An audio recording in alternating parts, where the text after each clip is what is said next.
মানুষের তো একবার হলেও ভালো দিন ফিরে আসে, তাই না? আমার তো তারও কোনো দেখা নেই। যাই হোক, তারপরও করে যাচ্ছি। তো হ্যালো, আসসালামু আলাইকুম। আশা করি সবাই খুব বেশি ভালো আছেন, সুস্থ আছেন।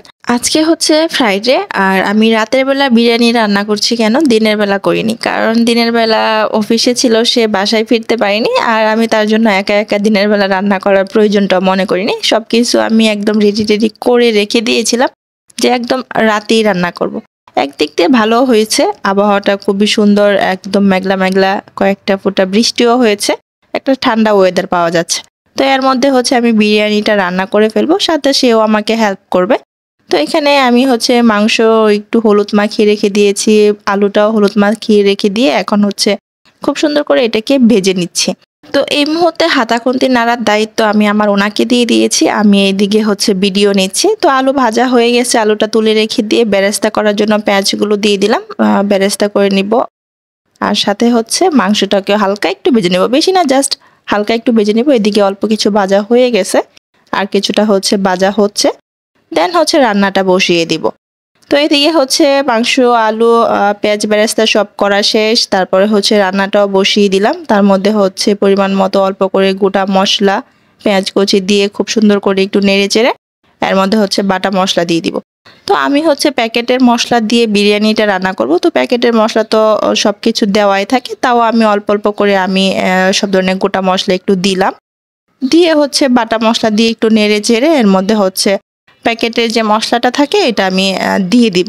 তো এই পর্যায়ে আমি হচ্ছে মশলাটা অর্ধেক দিব, অর্ধেকটা বাকি অর্ধেকটা আমি রেখে দিব সেটা পরবর্তীতে দেওয়ার জন্য। আর এখানে হচ্ছে আমি কিছুটা বাদাম, হচ্ছে অল্প একটু বাদাম, আমি আর পেস্ট করতে ব্লেন্ডারেও যাইনি বা পাটাতেও বাটতে ইচ্ছে হয়নি, একটু সুন্দর করে থেতো করে তারপর হচ্ছে দিয়ে দিয়েছি।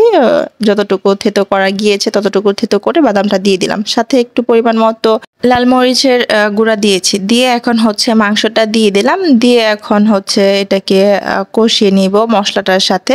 তো এখানে হচ্ছে আমি টক দই দিয়ে দিচ্ছি সামান্য, টক দইটাকে আমি সুন্দর করে ফাটিয়ে নিয়েছি, নিয়ে এর মধ্যে হচ্ছে টক দইটা দিয়ে দিলাম, দিয়ে এখন হচ্ছে মাংসটাকে ঢাকা দিয়ে খুব সুন্দর করে একটু কষিয়ে নেব মশলাটার সাথে।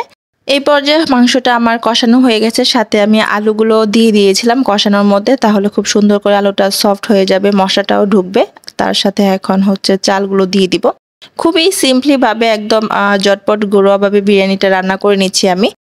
আর দুপুরবেলা করিনি, বললামই তো, দুপুরে সে বাসায় ছিল না আর আমি একা একা রান্না করব, তারপরে এসে আবার রাতে ঠান্ডাটা খাবে বা ঠান্ডাটা আমাকে গরম করে দিতে হবে, তার থেকে ভালো রাতেই করে ফেলি, সেটা বেটার নয় কি? তার জন্য হচ্ছে দুপুরে হালকা পাতলা আমার জন্য কিছু করে রেখে খেয়ে নিয়েছিলাম। আর এখন হচ্ছে আমি বিরিয়ানিটা রান্না করে নিচ্ছি, নিয়ে এখন হচ্ছে চালটা দিয়ে মশলাটার সাথে মাংসগুলোর সাথে হালকা একটু ভেজে নিয়ে এর মধ্যে গরম পানি দিয়ে দিব। তো এই পর্যায়ে হচ্ছে খানিকটা আমি লিকুইড দুধ দিয়ে দিচ্ছি। তো বিরিয়ানিটা আজকে একদম প্রপার সাদা হবে, আই হোপ, আমি আশা করতেছি। তাও সামান্য একটু মরিচ গুঁড়া যেহেতু দিয়েছি, মরিচ গুঁড়াতে কালার হবে না আমি মনে করতেছি, জাস্ট একটু ঝালের জন্য। সাথে হচ্ছে তো কিছু কাঁচামরিচ দিয়েছি। তো এখন হচ্ছে সেই মশলা যে রেখে দিয়েছিলাম সেই মশলাটা দিয়ে দিলাম, শেষ পর্যায়ে মশলাটা দিয়ে এটাকে এখন হালকা নেড়ে চেড়ে একদম দমে দিয়ে দিব। তো এই পর্যায়ে এসে মশলাটা খানিকটা আবার দিলে হয় কি, খুব সুন্দর একটা ফ্লেভার পাওয়া যায়।